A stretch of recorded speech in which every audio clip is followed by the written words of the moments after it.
tudo bem, eu admito, no último ano eu vim evitando acompanhar o canal Mr. Manticore, atualmente chamado apenas de Manticore. E tu me pergunta por quê? Talvez porque o Monument Mythos tinha acabado e eu sou uma baita viúva dessa série? Provável. Talvez porque os projetos novos da Eve não tivessem o mesmo charme de apresentar eventos históricos alternativos? Muito provavelmente também. Porém, por pura coincidência e absolutamente do nada, eu me senti compelido a fazer uma visitinha ao canal só pra ver quais maluquices novas haviam sido produzidas. E foi aí que eu percebi que nesse meio tempo, a mina simplesmente não parou de cozinhar, lançando umas 4 séries diferentes, algumas melhores que outras, mas nenhuma exatamente perfeita. Porém, uma delas chamou a minha atenção. Sim, a gente está falando do novo projeto principal da Eve, que até o momento já conta com uma temporada completinha de 12 episódios. E bom, tu já tem tudo o que precisa a partir do título desse vídeo. Então bora começar desse jeito, sem nenhum contexto, nenhuma preparação. Bora só sentar, pegar o nosso caderninho de anotações e manter os olhos bem atentos para que a gente conheça o folclore americano alternativo.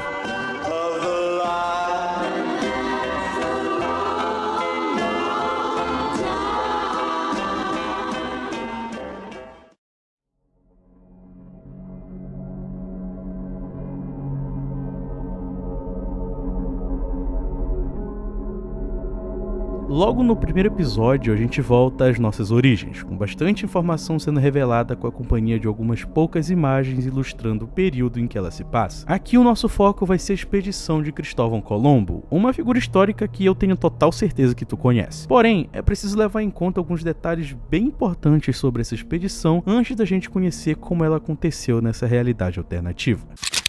Cristóvão Colombo, considerado o descobridor do continente americano, foi um navegador genovês de bastante prestígio e um dos principais nomes da era dos descobrimentos. Após anos reunindo apoio financeiro de diversos nobres da Europa, Colombo partiu em 1492 e chegou à margem do continente americano em 11 de outubro do mesmo ano. Eles tiveram os primeiros contatos com os povos nativos do continente e fundaram o Forte La Navidad, onde hoje é o Haiti. Bom, eu não preciso nem dizer que os eventos contados nesse episódio são semelhantes até certo ponto. De fato, o vídeo descreve a jornada do Colombo tendo como objetivo a chegada até as Índias. No entanto, ele trazia consigo uma carga bem especial além dos suprimentos da tripulação. Essa carga é chamada de Jester, ou bobo da corte. Quando perguntado pelos nativos o que era ou quem era esse bobo da corte, o Colombo apenas riu, mas ainda assim permitiu que os seus marujos abrissem um compartimento de carga para que os seus novos amigos pudessem conhecer o seu tripulante especial.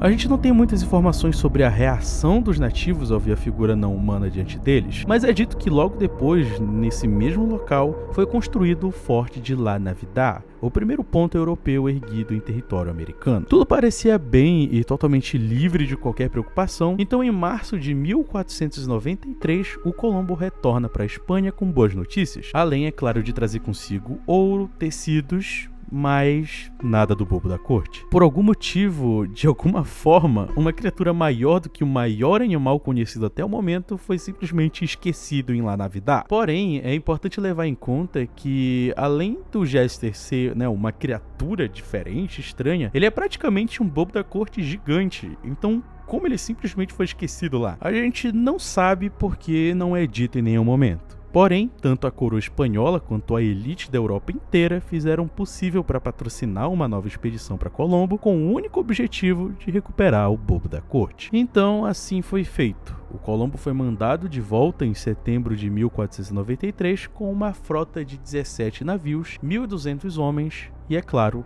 um bobo da corte. Não aquele que eles procuravam, mas sim um bobo da corte comum. Curiosamente, ele seria o que menos iria durar nessa jornada, pois pouco tempo após o início da viagem, foi notado que ele não era muito bom em entreter os marujos. E por causa disso, eles fizeram um pobre bobo da corte andar na prancha e se afogar no Oceano Atlântico. Comportamento totalmente normal, né? Nem um pouco esquisito. Mas enfim, é o universo do Manticore. Geralmente as pessoas agem assim. E por sinal, os eventos estranhos dessa viagem não terminam aí, porque ao finalmente chegarem na costa americana, o Colombo encontra La Navidad totalmente em chamas e com todos os seus homens mortos. Sem saber o que tinha acontecido, ele então se voltou às únicas testemunhas que viviam no local, que era justamente o povo nativo. Quando questionados, eles disseram que se o bobo da corte não tivesse sido deixado lá, os próprios homens de Colombo teriam feito um massacre naquelas terras, basicamente deixando a entender que quem matou os colonos e destruiu o forte foi o próprio bobo da corte. O Colombo não acreditou nem um pouco nessa história, e o que os colonizadores fizeram com os nativos depois disso tudo deve ser bem parecido com o que aconteceu na vida real. E 3 anos depois, o Colombo finalmente voltaria para a Espanha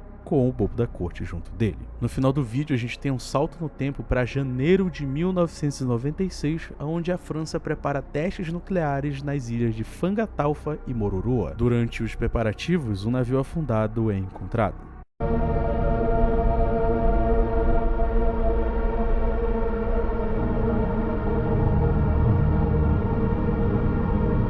E o bobo da corte se ergue.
Antes de tudo, eu até imagino que alguns de vocês devem estar se perguntando quem é Lewis e Clark. Então, muito bem.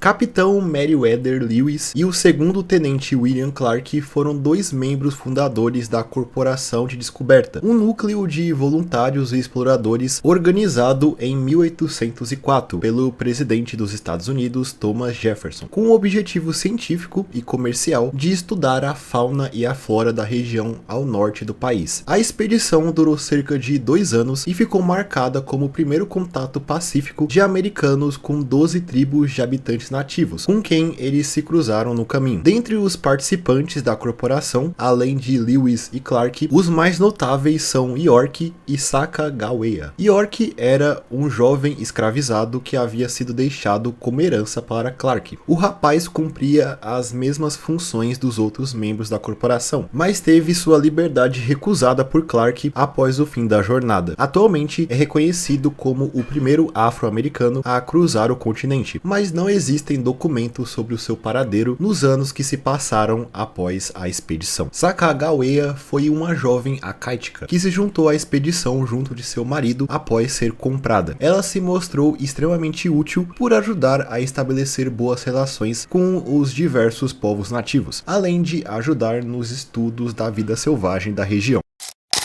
Como esperado, o episódio nos conta sobre a jornada feita para o oeste dos Estados Unidos por Lewis e Clark, acompanhados por York, que vai ter um papel muito importante não apenas nesse episódio, como no conceito geral da série. Mas calma, eu tô me apressando um pouco. No início, o episódio explica um pouco sobre o passado e as motivações dos indivíduos envolvidos nessa jornada. O Lewis havia sido apontado diretamente pelo presidente Jefferson para comandar a expedição ao oeste americano, a oportunidade perfeita para que ele pudesse alcançar a ascensão política que ele tanto almejava. O Clark foi convidado logo depois para ser o co-líder da expedição, o que era uma escolha óbvia considerando que o Clark era o secretário pessoal do Thomas Jefferson e já tinha experiência militar. Como sempre, tudo parecia normal, então durante os preparativos, o Lewis optou por chamar para a expedição apenas homens que não fossem casados, pois isso garantiria que as famílias americanas continuassem intactas. No entanto, no meio desse ato de benevolência, o jovem escravizado York possuía uma esposa e mesmo assim foi ordenado a participar da campanha. A viagem, ou ao menos boa parte dela, foi naturalmente desafiadora, mas nada realmente fora da nossa realidade. O York fazia tudo o que era ordenado, porém a característica que mais o destacava era sua capacidade de se comunicar. O York era tão carismático que ele conseguiu estabelecer ótimas relações com os nativos, mesmo que não soubesse falar nada da língua dos diversos povos com quem cruzavam o caminho. Por causa disso, ele acabou recebendo a alcunha de Grande Remédio, justamente porque a sua presença sempre trazia uma energia positiva e revigorante para os que estavam ao redor. Porém, um dia chegam no acampamento da expedição diversas cartas enviadas pelo presidente Thomas Jefferson, e uma delas foi enviada diretamente para o York, o que era estranho, já que os dois nunca haviam interagido antes. Após um tempo, ao avançarem no território inexplorado, o caminho da expedição se cruza com Sacagawea, uma intérprete nativa muito famosa na história americana também, por sinal. Ela volta sua atenção diretamente para o York perguntando sobre alguma carta enviada pelo presidente Jefferson, mas não teria como ela saber disso, porque ela não estava lá quando isso aconteceu. Achando aquela situação bem estranha e sem ter outra opção, o York então entrega para a intérprete os fragmentos que ele tinha guardado. E aqui é revelado algo bem bizarro.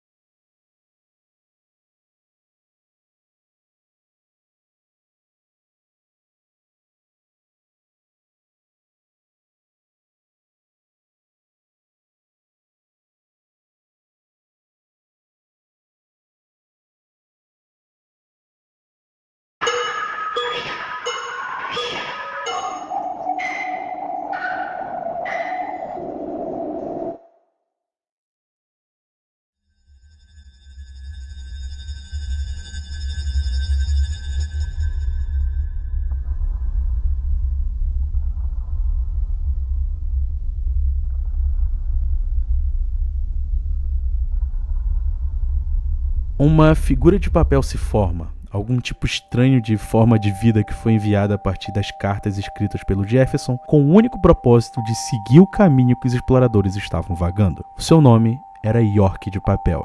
Ele era alimentado com quantidades vastas de carne, muito mais do que era dado para York ou Sacagawea. Às vezes ele era presenteado com joias ou metais preciosos, e à noite cantavam canções de ninar para ele dormir. Assim, seguiu a expedição até finalmente alcançarem a costa do Oceano Pacífico.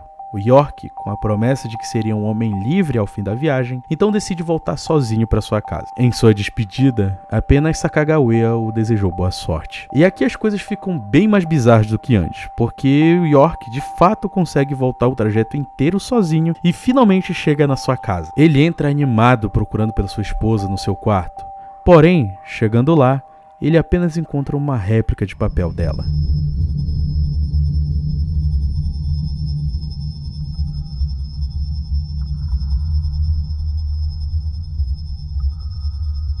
York, em meio a tantas perguntas com o que estava acontecendo e tomado pelo horror de não encontrar sua esposa, só tem forças para se virar para a porta que se abre lentamente atrás dele.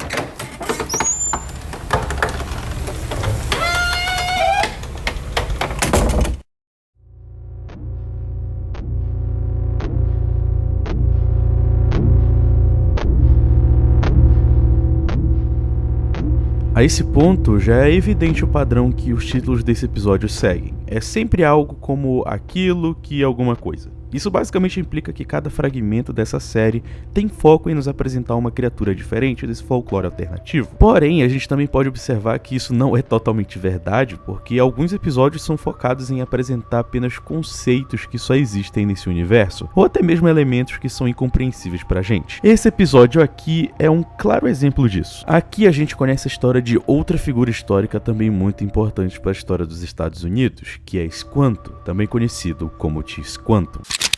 Esquanto foi um membro da tribo Patuxa, que ficou conhecido por ser considerado o primeiro ponto de ligação entre a população nativa e os primeiros peregrinos ingleses. Em 1614, foi sequestrado por um navio inglês e vendido ilegalmente como um escravo. Esquanto nunca retornou para sua antiga tribo, pois as constantes visitas de navios ingleses resultaram em um surto de leptospirose e varíola, que resultou na morte de todo o povo patuxete.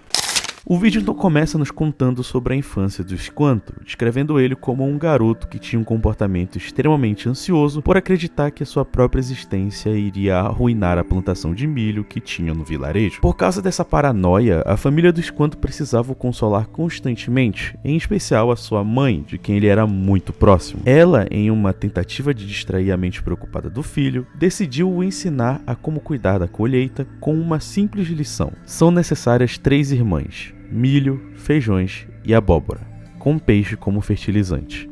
Cada uma apoia a outra, assim como nós. Os ensinamentos dela pareceram funcionar, já que o Esquanto acabou adquirindo a função de cuidar da plantação junto da mãe. No entanto, uma coisa terrível viria a acontecer. Durante o período de plantação após uma colheita, o Esquanto acabou se deparando com um conjunto de ossos semi-enterrados no meio do milho que liberaram uma poeira branca muito fina que rapidamente grudaram nos dedos do rapaz. A sua mãe, ao ver isso, reagiu de uma forma um tanto rígida.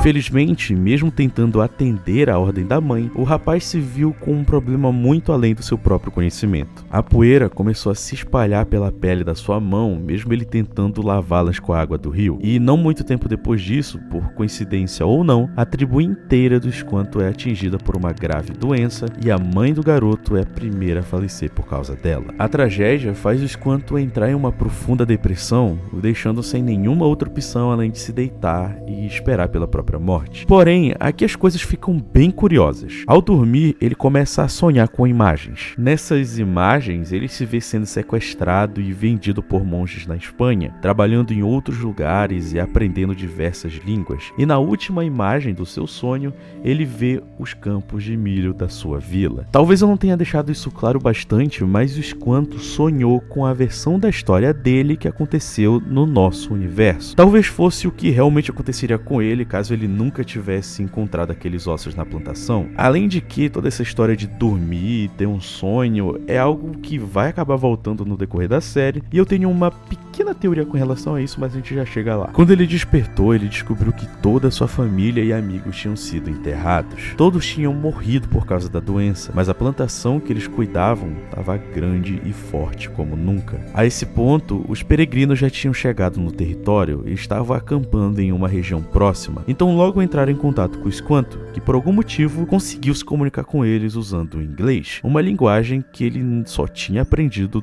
durante o seu sonho. De qualquer forma, o Esquanto descobre a partir dessas pessoas que a praga que matou a sua tribo não havia desaparecido, pois metade dos tripulantes do navio dos peregrinos haviam partido por causa dela. A esse ponto, era impossível para o Esquanto não trazer para sua memória qual poderia ter sido a origem daquela praga. Então, rapidamente, ele levou aqueles homens até os ossos que ele tinha encontrado. E aqui, o episódio finalmente nos mostra como eram exatamente esses ossos, e presta bem atenção no formato deles.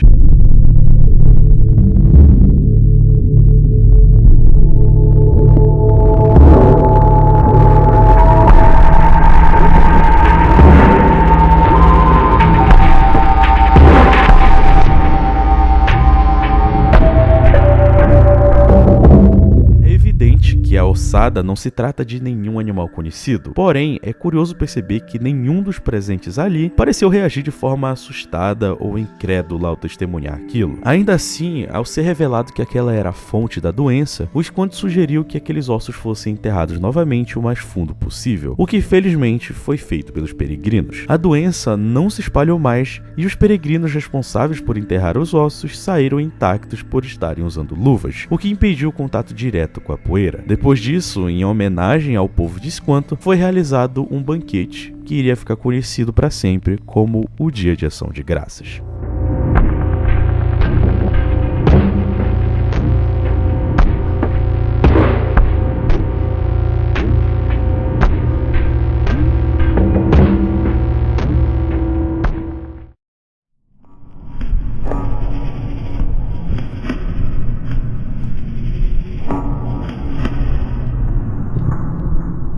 Esse vídeo é bem curto, direto e esquisito. O episódio apresenta como aconteceu a travessia da humanidade sobre o Estreito de Bering.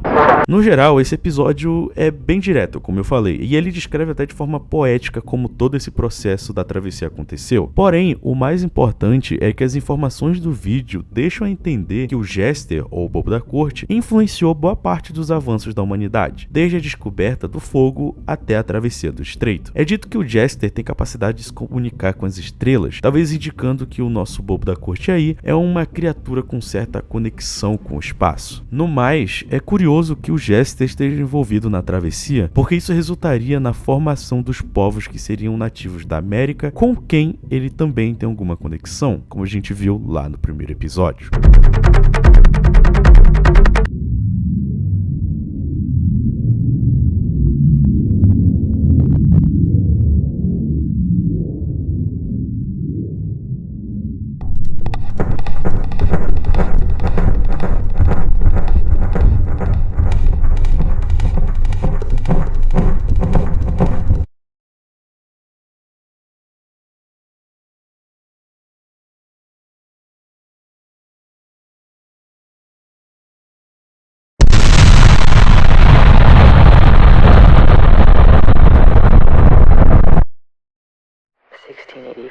European encroachment forces the indigenous Muskegee people to seriously consider migrating.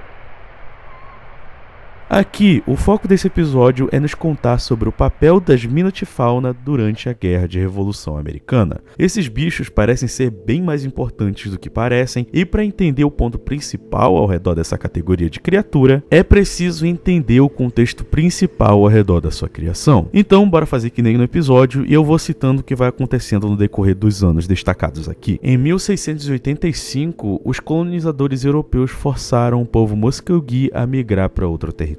Ao se mudarem para a Flórida, o povo Muskogee recebeu outro nome, Seminoles, que é uma derivação espanhola para renegados selvagens ou selvagens sem território. Em 1775, ao se iniciar a Revolução Americana, os Seminoles são usados pelos britânicos para impedirem o avanço das tropas americanas. Em 1776, o banho de sangue entre os americanos e os Seminoles fez com que o general Nathanael Greene aprovasse a militarização da vida selvagem da Flórida. E assim são criados os Minotafauna, animais comuns do território que eram treinados para serem usados em campanhas militares. Em 1783, com o fim da Guerra de Revolução, a Espanha toma conta do território da Flórida. Durante esse período, é garantida a distribuição de terras para os povos indígenas, americanos escravizados e soldados britânicos. E foi durante esse mesmo período de paz que os Seminoles caçaram e destruíram os Minotafauna que haviam sobrevivido à guerra, da mesma forma que começaram também a dar abrigo para americanos escravizados, o que não foi exatamente uma boa decisão. Em 1813, o general Andrew Jackson se enfurece ao descobrir que os Seminoles estavam protegendo americanos fugitivos. 3 anos depois, em 1816, o Andrew Jackson inicia uma guerra de invasão à Flórida. Novamente, um banho de sangue se inicia e milhares de soldados americanos morrem nos pântanos da Flórida após se depararem com um ataque surpresa dos Minotafauna.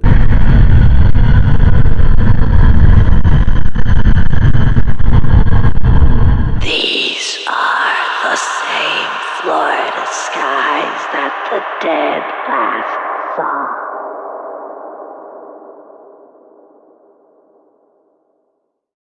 E aqui existe um ponto bem importante que se disfarça atrás de um pequeníssimo detalhe, que é o fato do general ser referenciado aqui como Andrew Jackson.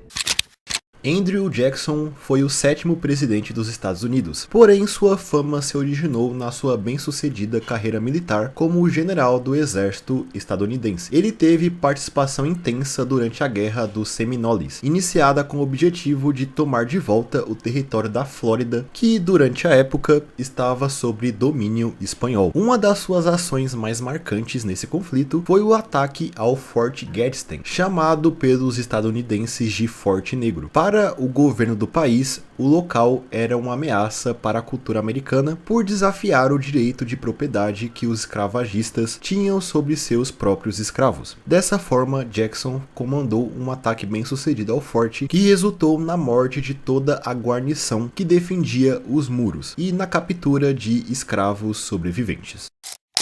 Como eu disse, o fato dele ser referenciado aqui com essa barra entre os dois nomes é bem interessante, porque no universo dessa série, ele é um pouco difícil de explicar.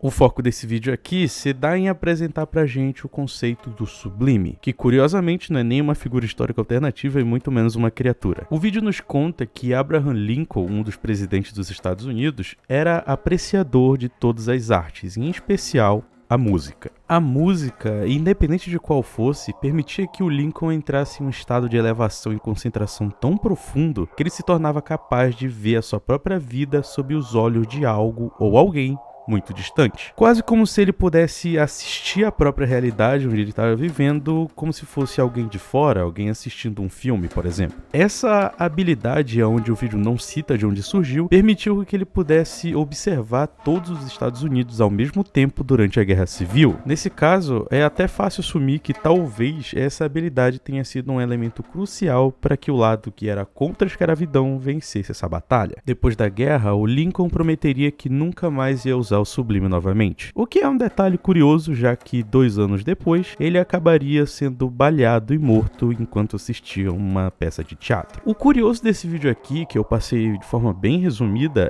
é que mesmo não tendo muita coisa acontecendo, né, na narrativa dele, a informação de que esse sublime existe faz outro momento dessa série ser interpretado de forma diferente. E eu me refiro especificamente às coisas que o Squanto viu no sonho dele enquanto dormia depois que a mãe dele faleceu. Porque, como eu disse, na história dessa série, diferente do mundo real, o Squanto nunca foi sequestrado, ele nunca foi pra Inglaterra e nunca foi pra Espanha. Então não teria como ele saber as línguas que ele falava quando ele se encontrou com os peregrinos. A única forma de justificar isso é com ele tendo usado esse sublime sem querer, o que também implicaria que esse sublime poderia ser acessado por qualquer pessoa de formas diferentes, né? Como o Lincoln acessava através da música, talvez o Squanto acessasse através dos sonhos ou alguma coisa do tipo. Como a gente ainda tá na primeira metade da série, não tem como afirmar com total certeza se essa minha suposição tá certa. Mas é interessante ver como alguns desses episódios se justificam e se explicam com pequenas informações que são simplesmente jogadas. Eu não sei se é proposital, mas na minha humilde opinião funciona muito bem.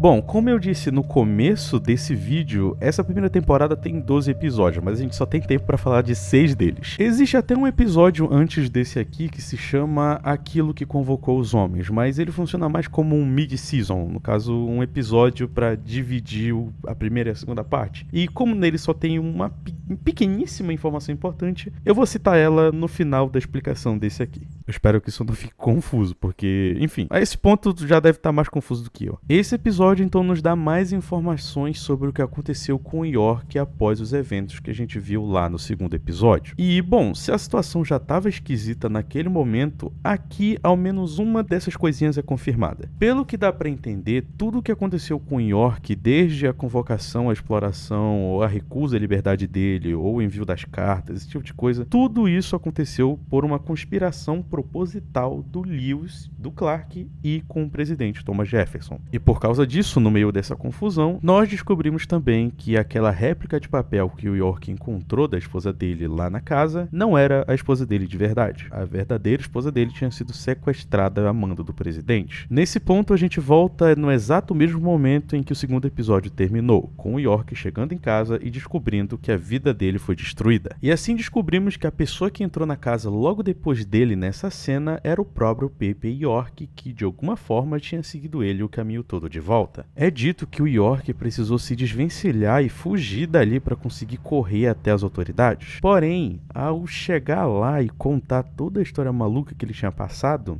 eles apenas riram da cara dele. Depois de ser humilhado desse jeito, o vídeo nos conta que o York entrou em um sono profundo que teria durado décadas, o que é, novamente, um detalhe que volta para a questão dos quanto. Porque é uma questão bem parecida, tirando o fato de que a gente não sabe o que aconteceu com o York durante esse sono. A gente não sabe se ele sonhou, se ele viu alguma coisa. Uma parada interessante é que o vídeo também não especifica se que quando ele diz que o York dormiu, passou 40 anos dormindo, ele estava literalmente dormindo ou ele só estava numa profunda depressão. O que importa é que depois desses 40 anos inerte, o York finalmente tomou a decisão de sair e ir atrás de respostas. Na verdade, não apenas isso. Ele não só queria descobrir o que tinha acontecido e o porquê, como ele também queria a vingança daqueles que fizeram aquilo com ele. O primeiro passo foi tentar descobrir o que tinha acontecido com cada um dos indivíduos envolvidos naquela conspiração. O Lewis havia sido morto no Tennessee, o Clark tinha sido morto no Missouri, o Thomas Jefferson ainda estava vivo, mas desfigurado, e o Pepe York, bom...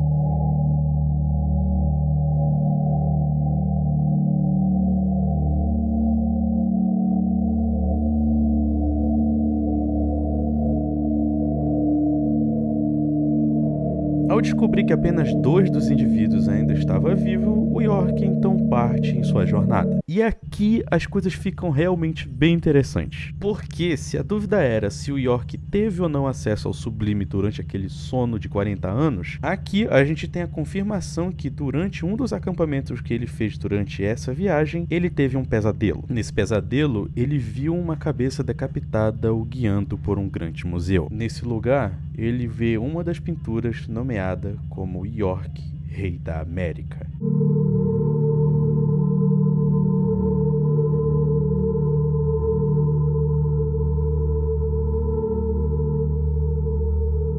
Esse pesadelo, essa visão, faz com que o York tenha ainda mais motivação de se livrar desses 2 indivíduos que ainda estão por aí, principalmente a sua réplica de papel. Porém, antes da gente se focar nesse detalhe, o vídeo faz uma coisa bem interessante.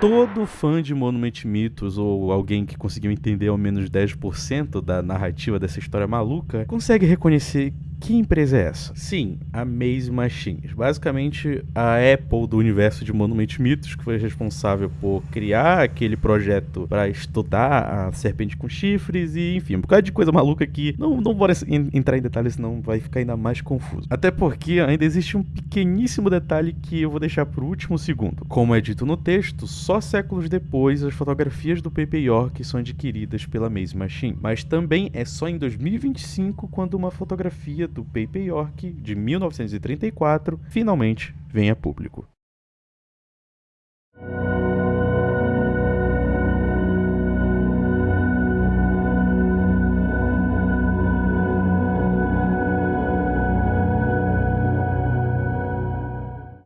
pelo visto, não tem como escapar. Essa série também se passa no mesmo universo de Monument Mythos. A questão é que a gente tem que entender uma coisa bem importante, que só porque se passa no mesmo universo não quer dizer que se passa na mesma linha do tempo de Monument Mythos, porque a gente não pode esquecer que o Monument Mythos é uma série que fala bastante sobre universos alternativos, linha do tempo e esse tipo de coisa. Não é à toa que a gente tem séries como Nixon Verso, aonde se passa no mesmo universo, porém, a linha do tempo é totalmente diferente. Além de que a gente não pode esquecer que existem árvores especiais por todo o multiverso. Então não seria de se surpreender que em algumas dessas dimensões alternativas uma árvore especial ia ter algum papel importante novamente. Agora, tirando tudo isso do caminho, o que a gente descobriu até o momento? Pode parecer que as informações estão jogadas por todos os lados, mas é bem provável que essa seja a intenção, porque a gente está conhecendo ainda essa parte da história. Primeiro nós conhecemos o Jester, que talvez seja o ponto principal de todo esse universo, porque pelo que eu vi ele aparece bastante no decorrer da temporada. Ele seria uma criatura alienígena ou dimensional que chegou na Terra e teve contato direto com os primeiros humanos. A gente não sabe se ele tem alguma consciência ou ele teve outro motivo para fazer isso, mas ele esteve envolvido em momentos muito importantes, como a travessia dos humanos pelo Estreito de Bering e também em proteger os nativos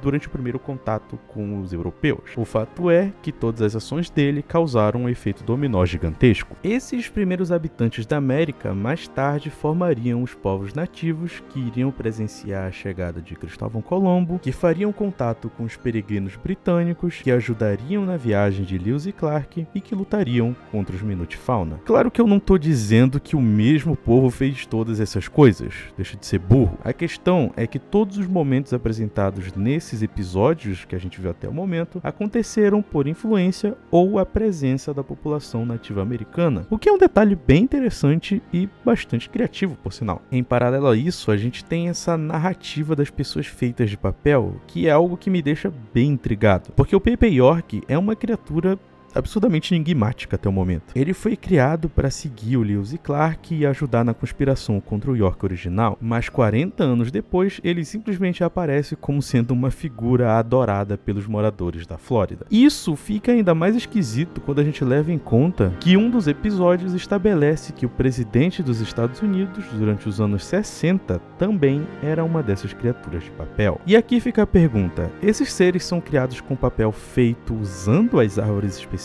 Porque se forem, como eles conseguiram cortar elas, já que a gente sabe que essas árvores são indestrutíveis? O que é esse sublime e o que foi que desfigurou a cara do Thomas Jefferson? Perguntas muito importantes para serem respondidas no começo de uma história. E eu vou te dizer, eu não vejo a hora de saber quais vão ser as respostas.